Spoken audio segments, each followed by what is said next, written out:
This is Maurice Jones-Drew, and you're listening to the What's Bruin Show. 1, 2, 3, 4, 5, 6, 7, 8, UCLA, fight. You're listening to the What's Bruin Show, part of the What's Bruin Show Network, with your hosts, Jake Merrifield, Bill Shirley, Jamaal Artis, and Mike Regalado, bringing you anything and everything UCLA sports. And now, it's time for the What's Bruin Show. Well, hello, and welcome to What's Bruin. WB2, the game review. UCLA beats Colorado 28-16 out at the Rose Bowl. Full Rose Bowl, biggest crowd of the Chip Kelly era, I guess, because it beat the SC crowd from last year, beat the LSU crowd from a couple years before that. It was a big crowd. Lots of people in there packing the Rose Bowl, lots of standing up, sitting down, again, letting people get to their seats, trying to show people where their seats are. It's a lot of that. But at the end of the day, the Bruins win the game. It was a game in which it was very, very fitting. It was a full moon, Halloween weekend, right? Lots of Halloween parties. I had to leave early for a Halloween party. And then the first half of that game was really like a horror show.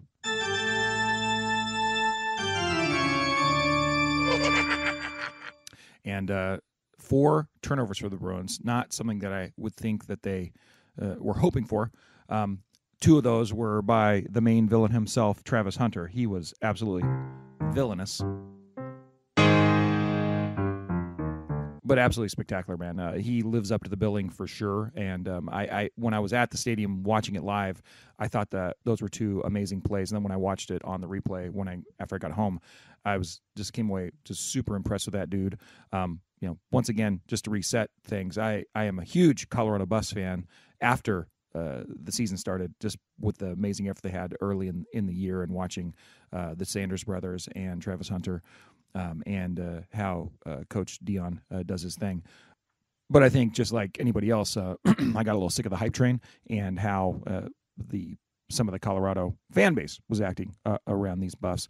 So I can hold 2 ideas in my head at the same time and be tremendously impressed with how they have swung around their program to a degree, but still, obviously, going up against a team as good as the Bruins are this year, especially defensively, there's not a whole lot they can do, but you can still see those great individual performances. So I came away super impressed with Travis Hunter, who comes away with 2 interceptions, and he did a few other things on offense. Not too much because the Colorado Buff offense really was DOA because of the way the Bruin defense handled them. But yet I was still impressed with Shedeur Sanders and how he hung in there. I don't know if I've ever seen in a game live. It's funny that the after-game stats you get on the stat trackers and things don't show the gaudy numbers that ESPN had on their tickers. Like all of the sack, hurry, quarterback numbers and all those things, it was like pressures, hurries, hits, and then finally sacks. Were everything but sacks was in the high teens, which is insane for a game, insane. And when I was counting it live at the stadium for the first half, I was counting, very high numbers as far as like, oh, they hit him again. Oh, they hit him again. Oh, they hit him again. And it just was a tremendous performance by the UCLA defense. So tons of credit goes to the UCLA defense. I think we should give the UCLA offense a little bit of credit for finally getting something together, although they kept repeatedly kicking themselves in the balls. And, on the Colorado side, their defense played hard and made some big plays, and I think that's what you can say for them. Those turnovers were forced turnovers, right? Like Carson Steele shouldn't have fumbled the ball twice, but when you look at the plays, you can understand why he fumbled the ball. Like those guys made spectacularly hard hits right where they needed to make those hits and pop the ball loose, right? Doesn't excuse the fumbles, but it's not like, it's not like DTR dribbling the ball off of his thigh pad, right? It wasn't one of those plays. Those were like, goddamn, that was a good hit. And then even the play that Shiloh Sanders got thrown out on, like it was a targeting, right? And there was helmet-to-helmet contact, and you understand why they threw him out of the game, even though, like I said, I still go down as not liking the rule. But that was one where it's like, okay, yeah, I can see it. That one angle, helmet-to-helmet. But still, it was, he's not playing around. He's trying to hit hard. He's playing hard, and you have to admire that. Other than the superposed down, which that was the picture of the game to me. The superposed down, Colorado swag, and the flag right next to him as he's about to get thrown out of the game. So, but I still came away super impressed with the Sanders brothers, super impressed with Travis Hunter, and believing that if you give Sanders a chance to recruit in the middle of the field, right? If he can get some players that can actually compete on, the Power 5 level with teams in the Pac-12 and the Big 12, which is where they're going, he'll be cooking with gas because those dudes are dudes for sure. I'm happy that UCLA won. Go Bruins! Go Bruins. I'm happy that UCLA won. Go Bruins! We love LA. Go Bruins! When you look at how this game actually played out, it really comes down to the UCLA defense just completely smothering and dominating the Buffs, right, on offense. And then Colorado making big play after big play on defense, especially in the first half with those 4 turnovers that they forced. And this just turning into a just ball-kicking contest, right, which is how you end up with a score at the end of the half of 7-6. Colorado gets the exact perfect start that they would want on the road coming off of their bye week. They open up the game with a good drive down the field, and then they get the ball back off a turnover and have 2 scoring opportunities early in the game before UCLA even really gets out of the box. But they come away with that with just 3 points on each drive, and the first quarter ends with the Buffs up 6-0. And from that point forward, there really was no hope for the Colorado offense until late in this game. But that was it. That was the last gasp for them. And then the UCLA defense just shut them down completely. On the flip side of it, though, the UCLA offense just an absolute nightmare with those 4 turnovers. And I already said it. Each one of those plays was a really good play by the Colorado defense individually, and you can see why they happened. But cumulatively, it's 4 turnovers for the Bruin offense, and on 2 of them they were going in to score. Right, the two steal fumbles. So that just right there alone, it should have been a bigger lead for the Bruins going into the half, but it wasn't. It was what it was, 7-6. And so even though the Bruin defense dominated, that first half, when I was walking out of the Rose Bowl because I had to leave early, it was still one of those things where it's wow, some freak shit could happen here in the second half. The Colorado offense could get it going, and all of a sudden the Bruins are in trouble in this game. And it's on one hand, it was like the Bruins completely dominated the game, but on the other hand, the scoreboard doesn't say that, and it didn't get out of control. Wasn't sealed until fairly late in the game.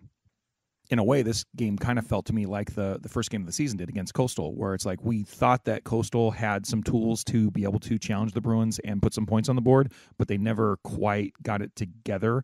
But meanwhile, the UCLA offense was struggling and bumbling at different points. And then eventually they did put together enough points to win, although it is different because that's the game where, when they did score, they scored on a bunch of giant explosive plays. When in this game, they only had the one drive coming out in the second half that got them those explosive plays. But just to summarize the game, this really was a bookend game for the Colorado offense. They outgained the Bruins in the first quarter, and they outgained the Bruins in the fourth quarter, right? And not by much in the fourth quarter. But throughout the entire game, they had 3 drives, one being the game opening drive, 3 drives that went more than 20 yards. Okay, let that sink in for a minute.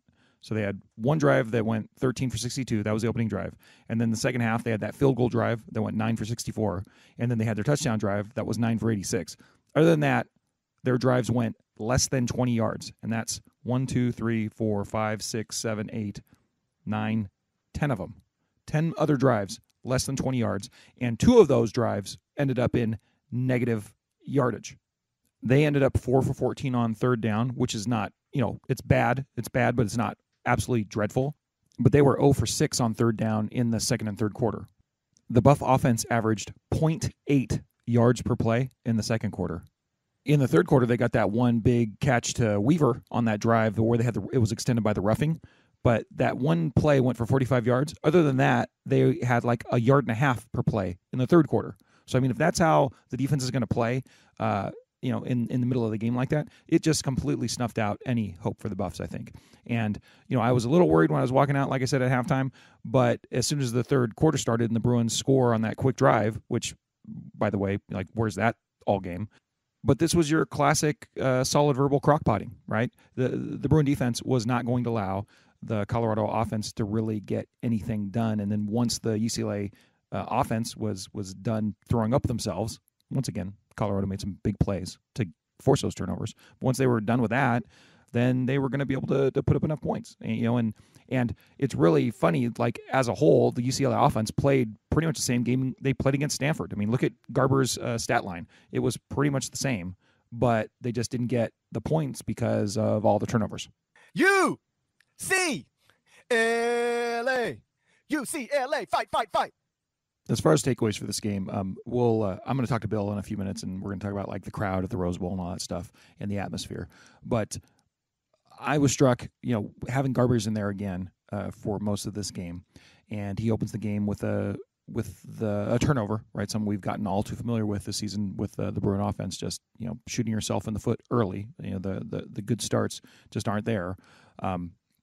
But I'm just wondering, the plays down the field have almost completely gone away from this team, and I'm wondering if that's something that Garbers is capable of at this point. Although, you have the opening drive of the second half, and it's like, where is that? That is what is missing from the Bruin offense right now, is the big plays down the field. And Garbers can do it because we saw him do it right there in that opening drive of the second quarter. But other than that, the second half, not second quarter. But other than that, like, think about both of these teams, and how they played on offense in this game. And it's like, if you look at the average depth of target for the vast majority of this game on both sides, for the Bruins and the Buffs, was it more than like 1 yard, 1.5 yards? And what I mean by average depth of target is, like, if you look at where they throw the ball to the receiver, how far down the field was he?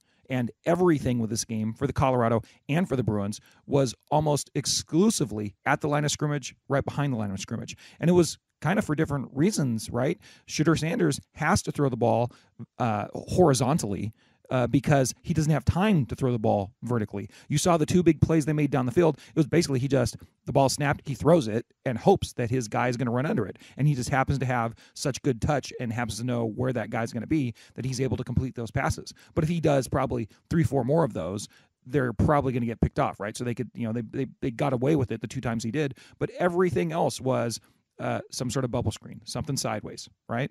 And the Bruins had the same story, but for different reasons, right? They were able to protect Garbers better, but for one reason or another, he's just not looking downfield, with the exception of the opening drive of the second half. And that's going to they have to improve with that, or else teams will do what Colorado and what Stanford did in the last couple of weeks, just completely load up on the run. And even though Colorado is a dreadful defense and they're really bad at run defense, they were still able to hold the Bruins to under 5 yards a carry just because there really was no threat of them going downfield. And I really don't know what that is, because you saw how easy it was on the first drive of the second half, right? 2 plays, bam, you're in touchdown.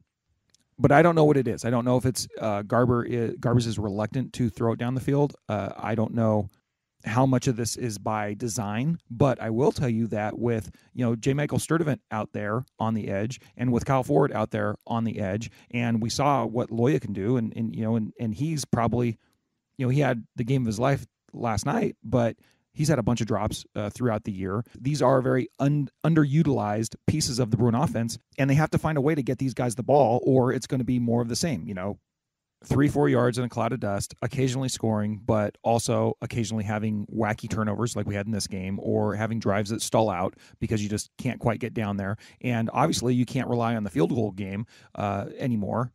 It's been an absolute nightmare the last 2 games. So you can't rely on getting 3 out of any of these situations anymore by any degree.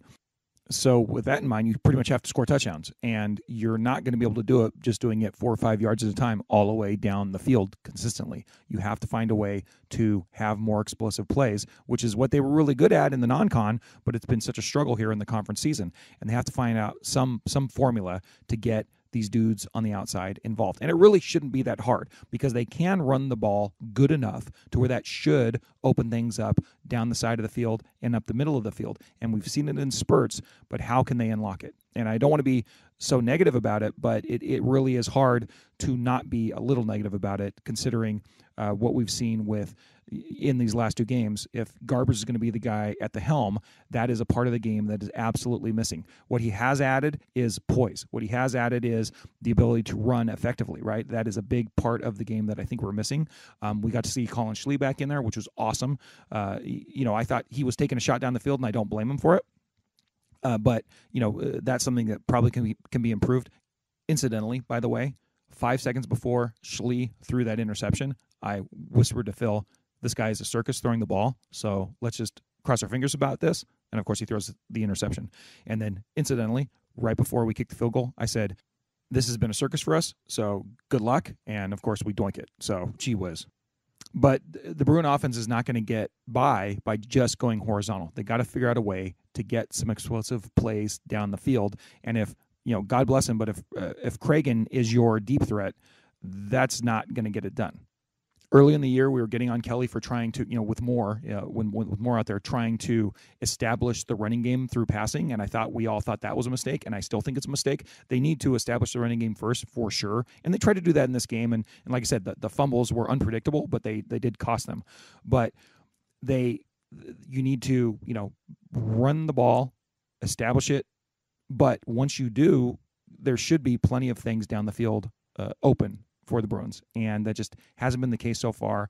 And with all these guys running around, you have to find a better way to utilize them, right? J. Michael Sturtevant had the first target of the game, I want to say, and that was it for him. In the immortal words of Stu Lance, that will not get it done.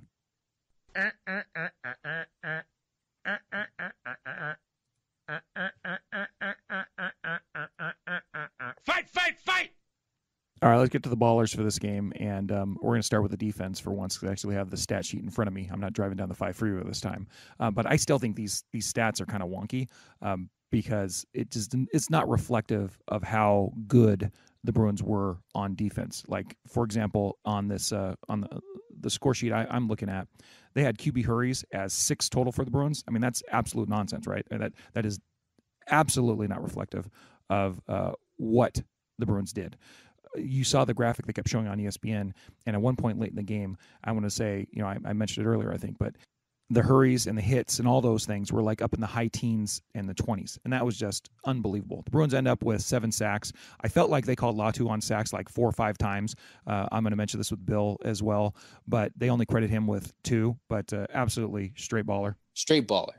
The Murphy brothers, Gabriel and Grayson, both end up with a sack and half each. Just ballers, man. He's just a baller, man. Tackles for a loss. One of them got 2.5. One of them got 1.5. So that's 4 TFLs between them. Good job. Carl Jones, just absolutely super impressive. Just a baller, man. And do you think Shadur Sanders knows Carl Jones' name, right? He's going to have nightmares about Shadur Sanders for the rest of the year. Maybe, because he was just that good. Unbelievable tracking him around the field. And just the rest of the guys, too. Kenny Churchwell ends up with 6 solo tackles. He's just a baller, man. The Bruins didn't force any turnovers in this game, which is kind of a surprise considering how much they hit. And I think that just speaks to how impressive Shadur Sanders is, right? He gets hit the entire game. He's limping around, but he still really didn't make any big mistakes in this game. And the Colorado, ball carries and all that stuff, they never, coughed up the ball. So that's to their credit. But this is a game where you'd expect the Bruins, as hard as they were hitting, force a lot more turnovers. But Gary Smith, Jay Toya, by the way, Jay Toya out there on offense, almost catching a pass when the Bruins were getting a little bit too cute for it, just run the goddamn ball in.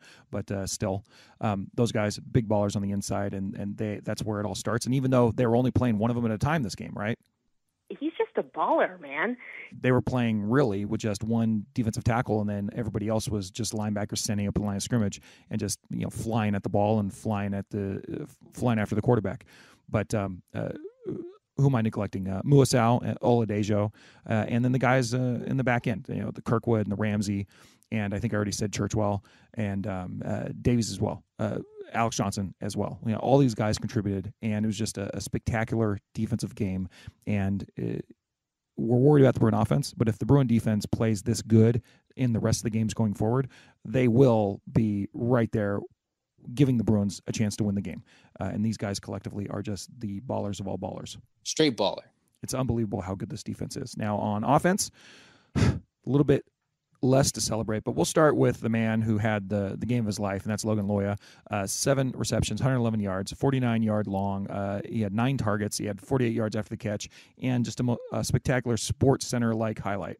He's just a baller, man. That was terrific, man. And we are wondering where Kyle Ford is in this offense, although he had 3 more receptions this game, another multi-reception game for him. We're wondering where J. Michael Sturtevant is in this offense, but Loya certainly has been present all season, so kudos to him, baller, man. Mataveo, big touchdown to open up the second half. Just a baller, man. and that really did kind of seal the game. Right in the opening drive of the third quarter, I think that is what sealed the game, even though there's still a long way to go. Carson Ryan took a huge hit and did not fumble the ball, so I'll give him a baller. Straight baller. And I'm hoping he's not too shaken up. Cragen, right? Big play down the field. The second longest play for the Bruins, I want to say, in the game. Straight baller. We'll give him He's two. just a baller, man. And it's like, yeah, we're wondering where these other guys are, but I guess if he's going to get open, if he's going to block so hard, give that guy a reward. And then TJ Harden, right? Harden my heart for TJ Harden.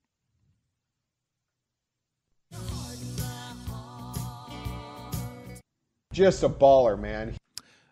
He gets off with 20 attempts, 78 yards, 3.9 yard average is not great, but that 23-yard touchdown run was terrific. And I want to give my man, the man of steel, Carson Steele, a baller award because he was playing hard.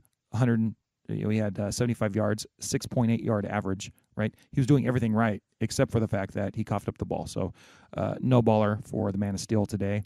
And Garbers, last but not least, I'll finish off with, actually, Schlee, it was great to see him out there. Throws the interception, but still he's running around, and he's definitely is a nice change of pace for the Bruins. Straight baller. And then Ethan Garbers, right? He had that one pick, but once again, those interceptions were more, they were more Hunter, I think, than either of the quarterbacks. Garbers, he's got to find a way to get some more explosive plays down the field, but the steady Bruin quarterback is what he is, and even after that early interception, he did not lose control. Ends up with stats that are just fine. 269 yards on 20 for 27, a couple touchdowns, one INT, great play, Travis Hunter. But Ethan, you just need to add a couple of big plays, and we'll be right there. Just a baller, man. I like UCLA to win the game. I was actively rooting for UCLA today, and it makes me feel dirty. Go Bruins. All right, well, we're going to bring Bill onto the show now. And a rare occurrence happened. He actually went to the Rose Bowl to watch the game. And Bill, you there? What's going on? Yes, I am. That's good. So you went to the Rose Bowl last night. Number one, I want to talk about your experience at the Rose Bowl for the first time this year, and also for the first time with actually a full crowd, which is something that we weren't used to this year as well, right? The biggest crowd of the Chip Kelly era was over 70,000, bigger than the LSU game, bigger than last year's SC game, I want to say. What were your thoughts about the Rose Bowl, first of all? It was nice, man. It was. We got there early, so just the FYI, we got to park in parking lot 1, section nice. 1, which is the first section of, and I guess it's 1, but it's first section of the general parking. We were right by the exit. I was like, this is amazing start to the day. We got there early because of a tailgate for a family friend of ours. It was his 15th birthday. Shout out to Aiden. Happy 15th. Had a good time there. And just kicked it there. Beautiful weather. And, that was cool. My family from Texas was there. They had to park a little bit further down. They got there later. They didn't, they don't know the Rose Bowl like we do. But we eventually met up, enjoyed, like I said, the tailgate. And then we walked into the game. This is Suzanne's first game in a couple years. Jesus. Yeah. So it was cool for her. She enjoyed it. And we've got the seats were good. The seats were good. It was on the press box side. 4:30 start time means the shade was there, ready to rock and roll. Yeah. And so it was just nice, right? It was just nice. The thing that my cousins were like, wait a second, because they're from Texas, and you got to realize Texas. Don't we're mess looking with at Texas. the stadium. The stadium now holds, because of the addition, I think 100,000. And they're like, where is everybody? I was like, oh, this is LA. It takes some time. It takes time for people to come in, because we got there 20 minutes before the game. For them, it would be rocking 100,000 people way before the game. Yeah. So they're like, okay. When I was walking in, it was like all the tailgates, like not the ones, people's cars, but the ones that they put up the fences for and all that stuff. Those are all filled with people. And I was walking in, 8 minutes before the game, basically. And I got into the Rose Bowl before kickoff as well, but I was surprised at how many people were still outside the stadiums. You're right. Yeah. No urgency in SoCal to get into the actual game. No, not at all. Not at all. So that was the initial But I'm used to that. I know. But for them, it was like, well, that's a little weird. Like I said, our seats were good. The only thing about it that I told Suzanne, I was like, this is why, I like coming against, but I hated the people around us were, and a lot of these people were like, I don't know if it's I don't want to say first time at the Rose Bowl. That's not fair. But it just, I don't know Noobs. if they're like I don't know if they were the biggest fans. Some of them were just there just for the, oh, it's prime, it's Yeah. all there for the experience, right? And so they were like getting up, coming back, getting up, talking to their friend. I'm like, dude.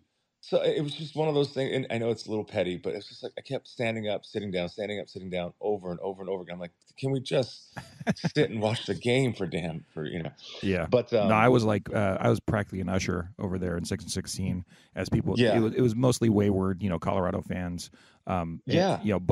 But I was like, no. Okay, you're on this side. Your seat's in a 3-digit seat, so you're on the right side. Oh, you're in a 2-digit seat, so you're on the left side. But I'm at the end of a row. But there was a lot of standing up and sitting down as well. So I definitely feel on that. Yeah. So, but either way, I mean, that, like I said, that was the only. I know it's sounding petty, but that was the only thing that was. Like I said, the weather was great. The view was great.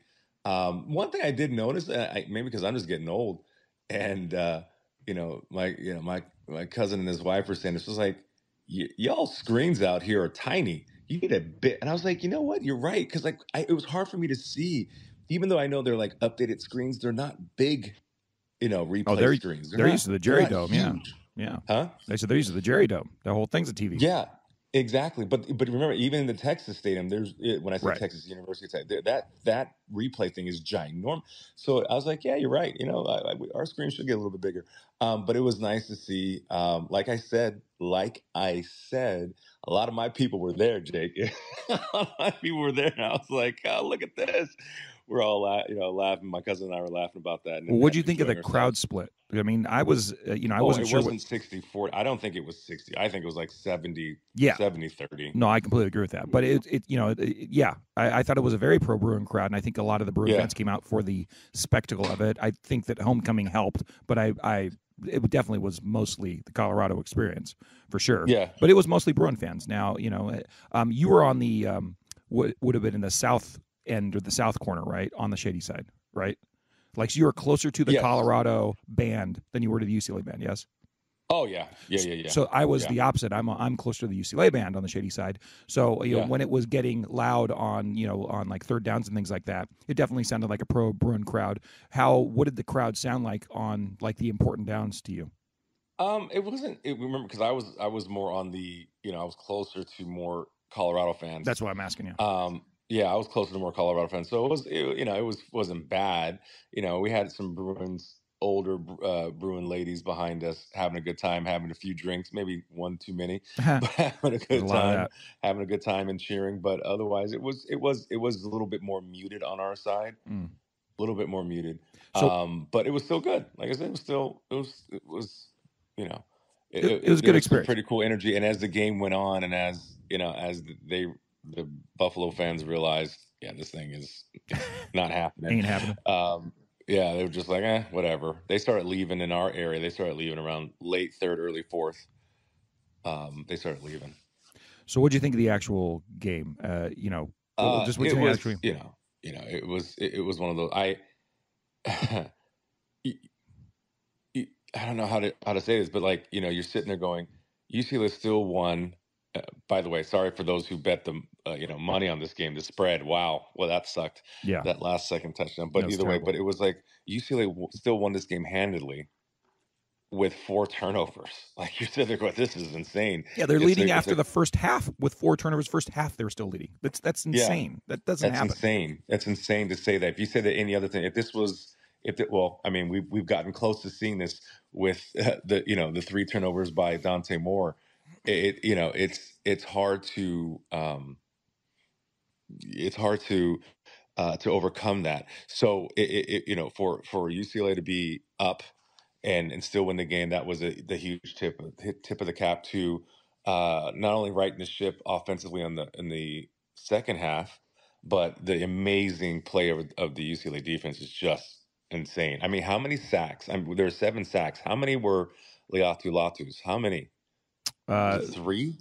they only credited him with 2, which I think was bullshit because Oh. on the broadcast, like I watched it after the game, and they were like, "Oh, that's like his." Like I heard him say Latu on the sack like 4 times. Like there was one Yeah. where one of the Murphy twins got to him first, and then he like finished it off. But that to me should have been a half. So maybe they gave him like 4 halves and then it equaled 2. But it like seemed like he had way more than 2, but he only got credit Yeah. for 2. So I think that's kind of an injustice. But whatever.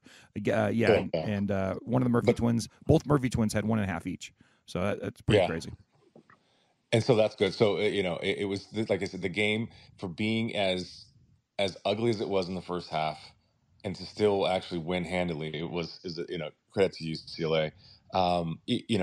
Let's break it down just quickly. You have the turnovers though. We had one by Garbers, right, in terms of quarterback, and one by Schlee. Can we just say this out right now and just get it over with? Hunter is amazing. He's if you saw how he made those interceptions, they weren't like it wasn't like oh my god, how Garbers couldn't have seen that? Like he jumped so quick for that first one. It was amazing. And You that can second really one was just an act. Huh? No, he came out of nowhere. And when I was watching it live, I was like, wow. And then when I watched it on the broadcast and they actually, you could actually see the play from different angles and you show how he baited him into it. Like he is just fucking special. And I said it when I opened the show, dude. It's like, you said it a minute ago.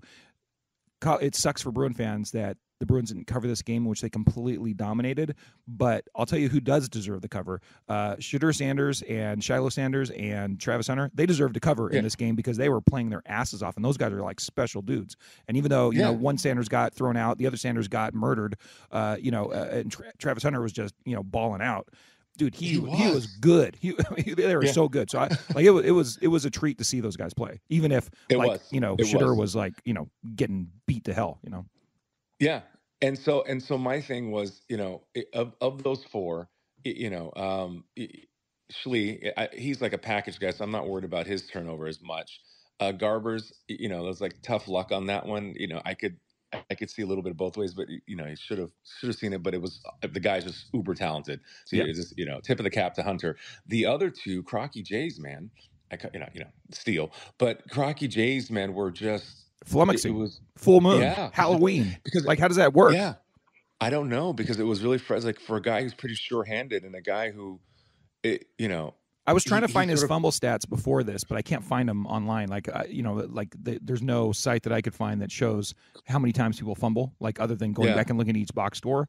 But I can't imagine he's a guy that fumbles a lot, being at Ball State and all that. So I'm going to find that out before we go to the next show. But yeah, 2 fumbles in the way that he fumbled. Like to me, like both those fumbles were like, yeah, I could see why he fumbled because when he got hit so hard and the helmets were on the ball and on the right where it needs to be. So like those were good plays by Colorado players, but still you got to hold on the goddamn ball, Yeah, and you do. And so that was one of those things you're just like, and that's like 14 points off the board because they're scoring on both of those drives. Like I have no doubt in my mind on those. Yeah, that's and so it's one of those things that they won ugly, but they won. They won ugly, but they won. So it was. Bill, do you think after watching the Stanford game and just looking at how the defense played in that game, and then watching this game and seeing how the defense played in this game, what game were you more impressed with the defense? Because I'm clearly more impressed by one than the other.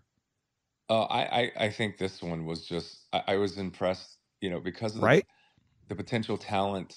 Well, there is a talent gap. Those guys, like you just said, those 3 guys are pretty awesome. I know some of them are on defense, but if you let those guys have their way, they can really do some damage. When I say the 3 guys being Hunter and the 2 Sanders kids,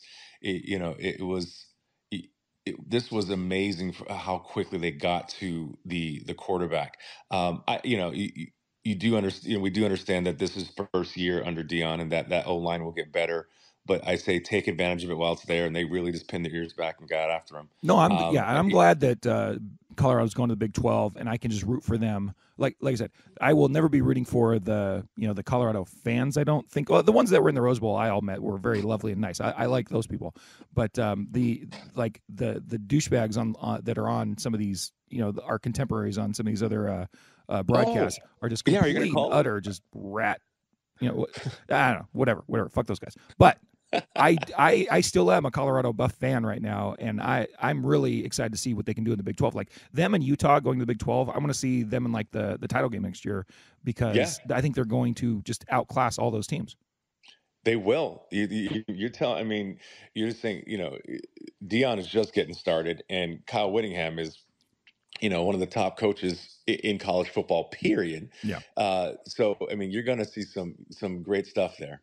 So like you said, I tip my cap to him and wish him good luck in the Big 12. But yeah, it was an ugly win, but a necessary win.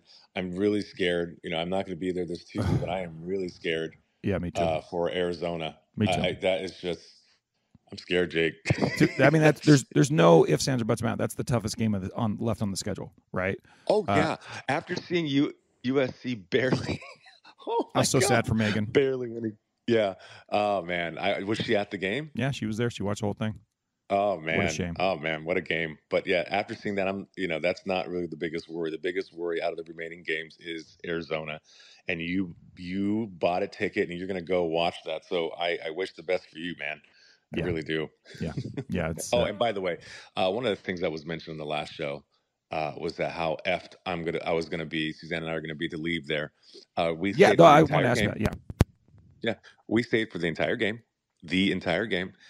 and walked out and got in the car and drove right out. There was not 1 ounce of traffic within the stadium. Okay, outside you had, very happy for Suzanne, and I'm a little upset that you didn't have a harder time. But I'm very happy for Suzanne. But what about your cousins? What about your cousins? Oh yeah, they got out fine. Because why?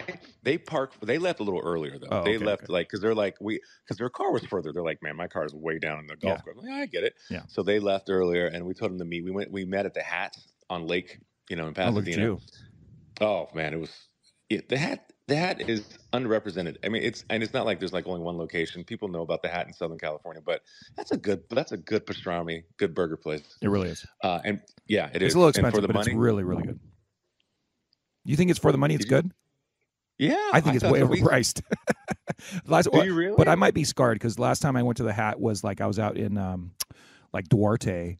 After a softball tournament, and I was like, oh, let's go here, and I just took, it was like me and Sarah and the kids, and they got us for it was like over $100 or something. I don't know, it was pretty ridiculous. Oh yeah. Oh, we got well, I guess because we all got sandwiches, drinks, and what, because you don't need multiple fries, just one large fry. Yeah. And they got us for the $60, and I was like, that's not bad. Okay, well, hey, maybe I'm misremembering, so I'll have to. I love the Hat. I love the Hat. But I haven't been there in a while because there's not any out this way. Yes, no, there is. Suzanne just saw it on there. They're open in Simi Valley now, Jake. Oh, that's right. I've heard about that. Yes. Yeah. All right, we'll have to roll out there. You go. I just drove through Simi Valley last night on the way to the Halloween party, so we'll see. All right. Well, thanks for hopping on. And that's right. We will see how Arizona goes. And Jake, good luck. When do you leave? When day do you leave? I leave Friday night. And get in a car, flying to Phoenix, get in a car, driving to Tucson, meeting up with Jamaal and presumably Mike, and we'll see how it goes. Oh, and by the way, it was nice to see Mike. I ran into Mike outside on the way to our seats. Oh, wow. It was cool. So shout out to Mike on that one. That was really cool. He showed us some cool stuff. He got some cool videos of Deion Sanders on the field. So nice. Shout out to Mike. Very cool. And it was great seeing him. And you guys take care. I'll talk to you guys in a few weeks. Sounds good. UCLA is a team now we're going to have to start talking about. Zach. I would like to avoid the basketball shows for as long as possible. Sounds rumpy-pumpy. Hey, Mickey! Where are you? Over here. All right, just some quick takeaways from the game, and then I got to get to your calls, and then we'll get out of here. And hopefully I do that before my house blows away because the wind is back in the North Valley.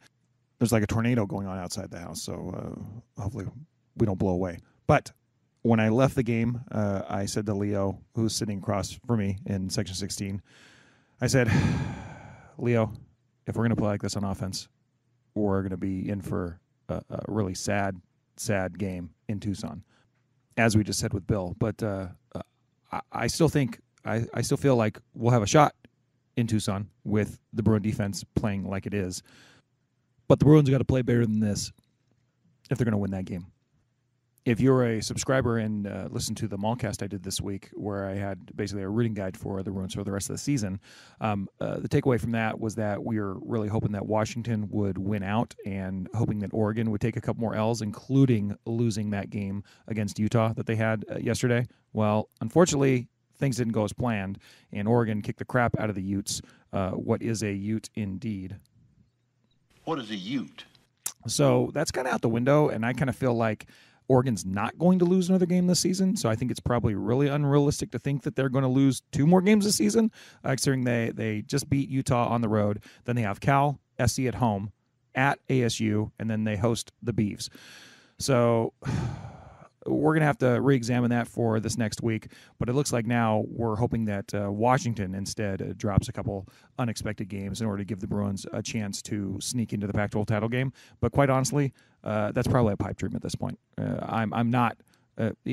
I sat down and talked to Nancy right before the game, and we're like, yeah, it's cool. We're very hopeful right now about the Bruins and their chance to sneak into the Pac-12 title game, but the way it's looking right now, this feels like one of those years, like more a second and third year with the Bruins, where they had a great team, but Stanford and Oregon were just too good, right? And they just were kind of below that level. And unfortunately, the circumstances of this year is that they dropped those 2 games, the Oregon State game and the Utah game, and that's probably, at this point, looking at how things are going, taking them out of contention for the Pac-12 title. But you never know. Things could get crazy. As Jack Rosenfeld said, friend of the show, he is hoping for chaos across the Pac-12, although he's wanting Washington to make it to the playoff. So by all means, crazy things can happen. Washington almost lost to Arizona State, and then they were in a battle to a Stanford team that UCLA just beat up last week, right? So there are weird things that can happen. But as of right now, I think the Bruins should just really, really worry about beating the Wildcats in Tucson. And from that point, then we can maybe reignite the dreams again. But we'll see, seeing how things play out.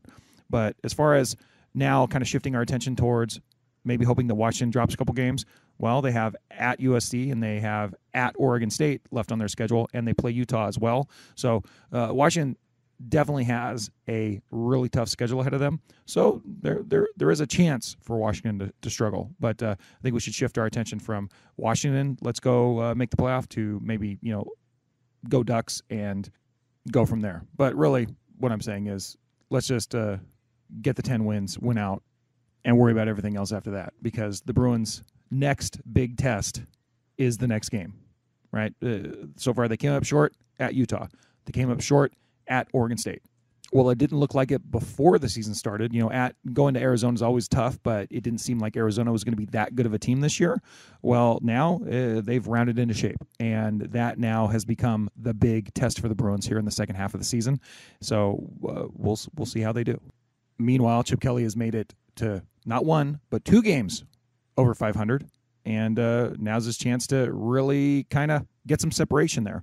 I know that some of you guys are tired of hearing about Chip Kelly's only 500 at UCLA and yada, yada, yada, but that is a big part of his story, right? He brought the program so low in those first couple years, and then fought back to get to 500, and then up until these last couple games, the Bruins were just still losing a couple of these inexplicable games, the Pitt game, the Arizona game last year. So, this is his chance to kind of rebuild the confidence that the fan base has in the Bruins, and maybe it won't be so few and far between when we see, over 60,000 in the Rose Bowl. I think we're still a long way from that, given where the program had gotten to. But if you're going to do it, you got to string together some wins, and this is the stretch to do that. Didn't you say on your resume that you did 4 years at UCLA? Yes. Technically, if you consider Ballerz an extension of the campus, which everybody does. All right, well, it's time for your calls now. 805-399-4WBS, second ring of Troy. After not getting too many calls after the Stanford game, we got a bunch this week, and one of them came at 3 in the morning, so I'm real curious to see how that one goes. So let's see who called. Another win. 7 games ago. Wait, no, 8 games, 6 games ago, and we're going to the championship game. Great win by the team, and we just got to keep rolling. But there's something else I have to bitch about. I'm going to call later for that. But great game, too many turnovers. We should have had way more points. But go Bruins. Thank you, Des. I love when Des calls, and sometimes he's more excited than others. I can't wait to hear what you had to say about what you're going to bitch about, Des. But I just talked about it, so I think we need to put the championship hopes at bay for now because it's really out of the Bruins' control. We got to hope for other things to go wrong first.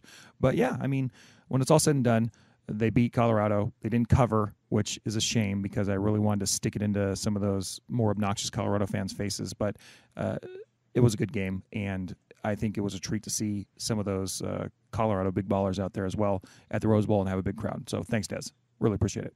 Who is next? Hey, fellas. This is Brent from Roseville.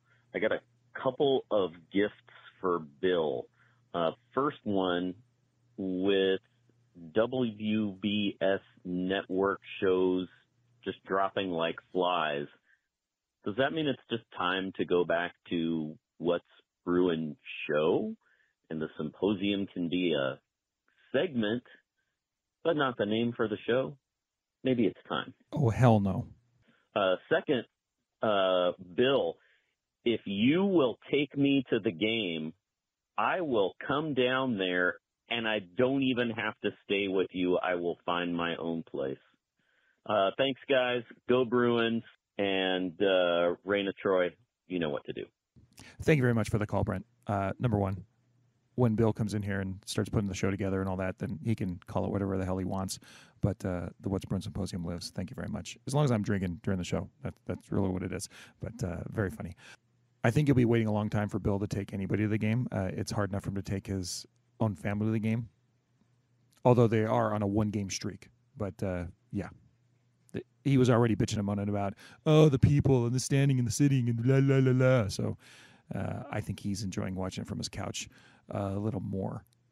So good luck with that. But thank you. I'm sure he's going to be talking shit about the title of the show now because of this. Use that as ammo against me. So go Bruins, Brent. Go Bruins. Hey, what's Bruins Show? It's Mike from Santa Clarita. Hey, Mike. Great night at the Rose Bowl. Defense looked great. Offense has looked like the UCLA offense that they've kind of grown to accept in 2023. But we've got the win. We're 6-2, and we're bowl eligible. So it could be worse, and I just want to remind everyone that. It could be worse, and we've lived through worse. So right now, though, my question for you guys, and maybe I'll talk about it later on, whatever, but in entering in November of 2022, UCLA was 7-1, and entering in November of 2023, we are 6-2. And looking at the schedule that we have, I just want to gauge: are we more optimistic about the rest of this season, or was last year kind of the opportunity to make a run for it? So obviously last year ended really in a disappointing fashion, and I hope that we don't double up on that this year. But what do you guys think? Is there more optimism heading into the last 4 games of this season? Either way, going bowling, and go Bruins. Mike, thanks for the call once again. You're kind of cutting out again in the middle of that, but I think we totally understand your question. It's about, are we more optimistic this season than we have been the last couple of seasons? And I would say, thinking about last year, and I think you said they were 6-1 going into November, or 7-1 or whatever, but they actually made it to 8-1 last year until November 12th when they lost that game at the Rose Bowl. And I would say last year at 8-1, I was more optimistic about where the Bruins could go than I am this year, and that's just because of what we just said previously, in that Oregon and Washington seem so far ahead of them, whereas last year with DTR and the defense that we weren't exactly sure how bad they were going to be. But I just felt like the Bruins really had a chance to go to the Pac-12 title game and see where they went from there last year. This year, I am super excited about the defense and absolutely still optimistic about, going forward. And I think that there's a lot of good things that can come from this team if they get it figured out, if they can keep the defense, even though they're going to lose some guys from this team going into next year. I still think the program, you could paint the picture. The program's on good, solid footing going into the Big Ten. Even if some people are done with Kelly, I still think you can make a lot of very positive arguments for Kelly going forward. But in this season in particular, it just feels like they lost the Utah game, they lost the Oregon State game. They need some things to bounce their way to get back into position to be like, okay, well, now we can win the Pac-12, because it's out of their control at this point in time. But still, within the context of, my gosh, this team, it's pretty awesome if they can just figure out something on offense that is consistent and makes it a little bit easier on themselves. There's no reason to think this defense won't put them into every single game. And by the way, like, the bare minimum we should expect from them at this point is, dropping one of these last 4 games. That would be the bare minimum. And really, I think they should aim on going undefeated. That's what the plan should be. You lost the Utah game on the road. You lost the Oregon State on the road. So now let's go win the Arizona game and then win the SC game on the road. Right? I think that's fair for this team and how they're playing. So, to answer your question, quite honestly, with Mike, I was more optimistic last year, just considering everything that was going for them. And we had the DTR and the Charbonnet and all that stuff and everything that entails. But that doesn't take away from my enjoyment from watching this team. And gosh, I'm going to end up going to many more games this season. By the time this is all said and done, I think I'm going to be at least 8 of these games and maybe 9 of them, total. And that's not even including like whatever the bowl game is, or if they do sneak into a postseason title game or whatever. So, yeah, I'm still real excited about this season. But last year was something special until that Arizona game. What a shame. Okay, who's next? All right, guys. Jeff from Santa Clarita again. First off, I wanted to say, even with 4 turnovers, it was a great victory. I think we gave up on the 2 Carson Hill turnovers, maybe 14 points. The kicking game has to get better. God knows what the hell happened with that. But anyway, this idea of Chip being horrible because his overall record isn't higher than what it should be, it kills me that, or it pains me that people forget what happened in the beginning of his tenure at UCLA. Most people forget that what happened under Jim Mora with the academics, the legal stuff, drug stuff, if that was a thing, that was all rumors, actually provided by Bro. He had the great turnover. Hi, bro. And it was a lot of turnover. The team was basically down scholarship-wise, down to bare bones, which led to a lot of hard times in the beginning. Once those numbers got up, the wind started to turn around, which was around COVID, which none of us really count the way that whole season went. But after COVID, it's been an improvement year after year after now being bowl eligible. And it's just nuts. Yeah, he's now 2 wins over 500. And maybe it should be 3, depending on the Utah game. I'm not even going to count the Oregon State game. I think maybe we still lose that game, even with Ethan in. But it's this talking point of he's horrible because of basically blowing up the team to get it to where it's at now is silliness. We're a good team.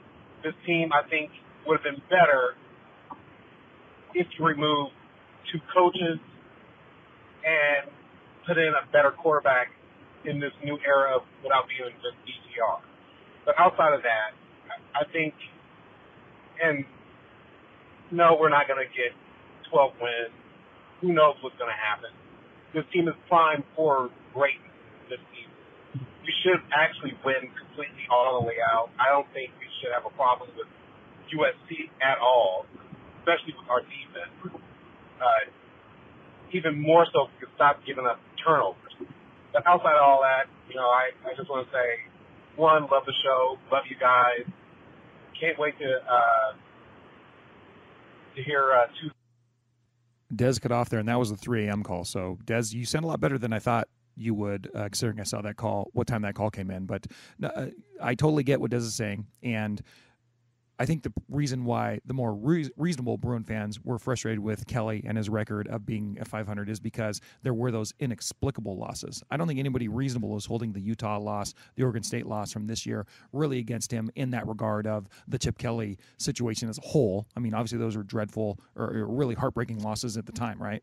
But it's the Arizona loss from last year. It's the Pitt loss from last year. It's the Stanford loss in the COVID year, right?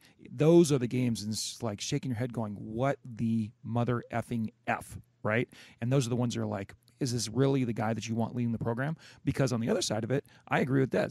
There are plenty of things to root for with this program. There are a lot of dudes in this program that are just like, man, these are awesome guys. And they have their heads on straight. And you don't see a lot of the problems that you see across the country with other teams. But the flip side of the argument is there's a lot of coaches that run clean programs that are maybe not in a situation where it's as easy to recruit as UCLA should be, where where all of the resources you have at UCLA are not at their disposal, and they're managing to win basically at the same clip or better than Kelly. And that's the argument against it, right? I am still in the, I like what Kelly's doing. I like his program. I like him as a coach and all these things, but I completely understand the counter argument. But Des is fired up, and we appreciate that. So thanks for the call, Des. And you got 3 minutes, pal. So if it runs out, it runs out. Who's next? Hey, Jake, this is Mark in Burbank calling you the morning after our Bruins beat Colorado in the primetime show at the Rose Bowl in what has to be, I think, the weirdest UCLA football game I've ever seen, or at least in recent memory, and definitely the weirdest first half with our offense completely imploding with 4 turnovers, yet another missed field goal on special teams, and what should have been a blocked field goal. I don't think I've ever seen a team where a player literally jumps past the kick too early. Like, if he had just stopped right in front of the kicker, could have prevented a field goal there. But you know what? I'm going to break in. Yeah, that was just, I totally forgot about that. And that was just a bonkers play. Like, watching it live, I still don't understand the physics of that and how it happened. So, yeah, good call on that, Mark. Despite all that craziness and the craziest first half in my memory, I never felt worried in this game. And that's because this defense is so good and this pass rush is so elite.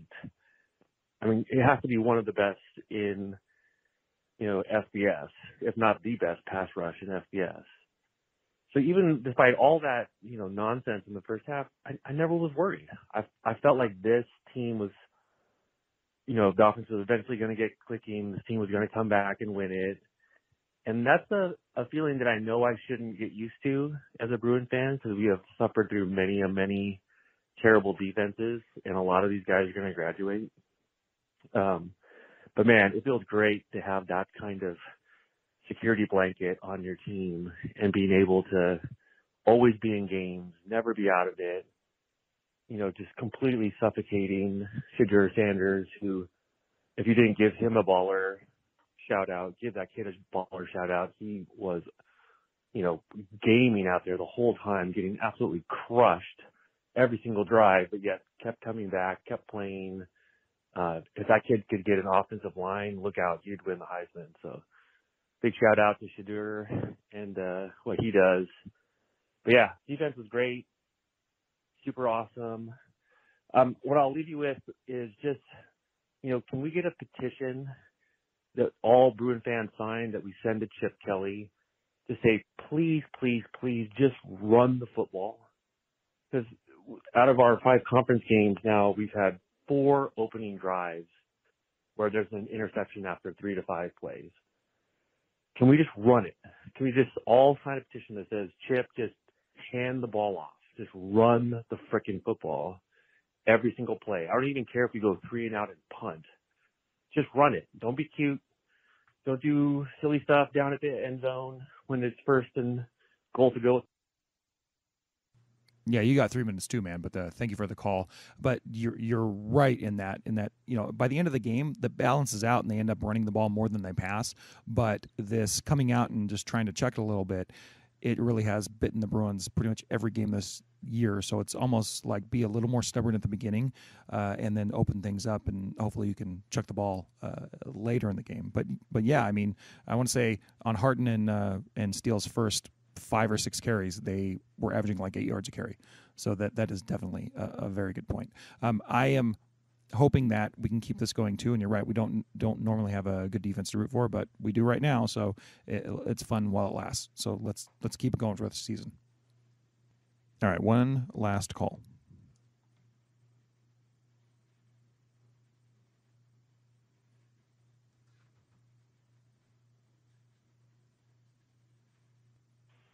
Hi, all. And Jake, I guess you just need to leave at halftime, because once you walked out the door, we scored in about 40 seconds. You're right, Nancy. And while it wasn't the most stellar offensive performance, it was more than enough. And without a couple fumbles, it would have been another 14 points and about the same score as Stanford. The defense was great. And even DJ Harden's hurdle was exciting. I think the crowd was really in it the second half, and it was fun to see a full Rose Bowl, even if some of it was a little buff-colored. Any rate, I'm excited to hear Tuesday when you talk about the eye on the enemy. Arizona may present some challenges, but I think our offense is gearing up. Hearing Carl Jones, he is amazing, and I think he's underappreciated. But I still think Latu for Heisman. Bye-bye. Thanks for that, Nancy. And no, I agree with you. Those guys are amazing.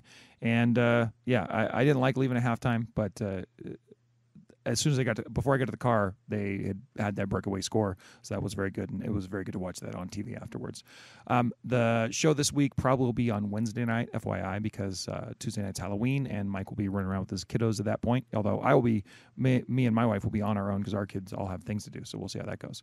But call the show if you have anything else to say before that show, 805-399-4WBS. Subscribe on Patreon. I look at the show notes on Substack and all that stuff. And I got to finish this up and get out of here because it's already late in the day. And speaking to my wife, she's patiently waiting so we can go get some stuff done today. So thank you very much for your participation. We love the team this year. We love all the fan support this year. And until next time, go Bruins. Good evening. Smoke 'em if you got 'em. That was the What's Bruin Show. Try us tomorrow. Same bat time, same bat channel. It's got to be in or out, Mom. In or out. Well, I need the door closed. Thank you for your cooperation.